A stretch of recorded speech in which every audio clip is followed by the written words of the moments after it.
IPL 2026 సీజన్లో భాగంగా ఢిల్లీ క్యాపిటల్స్తో సోమవారం జరిగిన మ్యాచ్లో బెంగళూరు జట్టు 9 వికెట్ల తేడాతో గెలుపొందింది.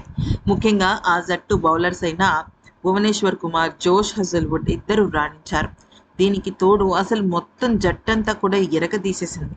దాంతో అసలు గత మ్యాచ్లో 250కు పైగా స్కోర్ నమోదైన వికెట్ పైన బంతి స్వింగ్ అయ్యి ఈ రకమైన ఫలితాన్ని ఇచ్చింది అంటే అది బెంగళూరు జట్టు అదృష్టమా లేదా ఢిల్లీ జట్టు దురదృష్టమా అనే విషయం పైన క్లారిటీ లేదు. కానీ ఈ మ్యాచ్ని ఎంత అద్భుతంగా ముందుకు తీసుకెళ్ళిన భువనేశ్వర్ కుమార్ మాత్రం షాకింగ్ కామెంట్స్ చేశాడు. అసలు ఇంతకీ తను ఏమన్నాడో ఒకసారి తెలుసుకుందాం. ఈ ఏడాది బంతి బాగా స్వింగ్ అవుతోంది. అది బంతి వలన, వికెట్ల వలన లేక మరేదైనా కారణమా అనేది నాకు తెలియదు. కానీ బంతి స్వింగ్ అయినప్పుడు ఆరంభంలోనే కొన్ని వికెట్లు పడగొడితే ఈ టోర్నీ చివరి దశలో బౌలింగ్ చేయడం సులువు అవుతుంది. ఇది బ్యాటింగ్కు అనుకూలమైన పిచ్. బంతి కూడా బ్యాట్ పైకి ముద్దుగా వచ్చింది. కానీ మాకు స్వింగ్ లభించింది. నాకు కలిసొచ్చిన రోజుల్లో ఇది ఒకటని చెప్పొచ్చు. ఎందుకంటే బ్యాటర్లు ఎడ్జ్ ఇచ్చారు, బౌల్డ్ అయ్యారు. ఆరంభ వికెట్లు దక్కడం మా అదృష్టం. ఈ పిచ్ను చూసి నేను షాక్ అయిపోయాను. నాకు దిమ్ము తిరిగిపోయింది.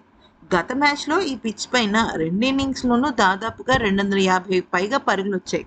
అలాంటి పిచ్పై బంతి స్వింగ్ అయిన తీరును చూసి నేను షాక్ అయ్యాను. ఈ స్వింగ్ను సద్వినియోగం పరుచుకోవాలనుకున్నాం. వికెట్లు తీసి వారిని త్వరగా ఆల్అౌట్ చేశాం. వాతావరణం వేడిగా ఉండడంతో పాటు అలసిపోవడంతోనే 4వ ఓవర్ వేయలేదు. తొలి 3 ఓవర్లలోనే నేను సంతృప్తి చెందాను. నా వయసు దృష్ట్యా నేను మరీ ఎక్కువగా ఓవర్గా శ్రమ పడాలని అనుకోవటం లేదు. అయితే ఈరోజు నాకు అర్థమైన విషయం ఏంటి అంటే ఇక్కడ మేము పిచ్ని అంచనా వేసినంత గొప్పగా ఢిల్లీ జట్టు అంచనా వేయలేకపోయింది. బంతి స్వింగ్ అవుతోంది అని తెలిసినప్పుడు దానికి తగ్గట్టుగా వాళ్ళ ప్రణాళిక మార్చుకుని ఉండుంటే బాగుండేది. బహుశా గేమ్ మరీ ఇంత దారుణంగా వాళ్ళు ఓడిపోయి ఉండేవాళ్ళు కాదేమో. ఎందుకనంటే ఈ గేమ్లో అసలు అంతకు మునుపు ఇదే వికెట్ పైన 250 పరుగులకు పైగా సాధించిన బ్యాటర్లు ఈ విషయంలో ఎలా ఎందుకు జరిగిందో అర్థం కావటం లేదు. పోనీ మా బ్యాటర్లు ఏమన్నా ఓడిపోయారా అంటే మా వాళ్ళు బాగానే ఆడారు. వాళ్ళు అనుకున్న వాళ్ళు ఇచ్చిన లక్ష్యాన్ని నిజం చెప్పాలంటే మేము కూడా 5-6 వికెట్లు కోల్పోవచ్చు. కానీ అలా జరగలేదు.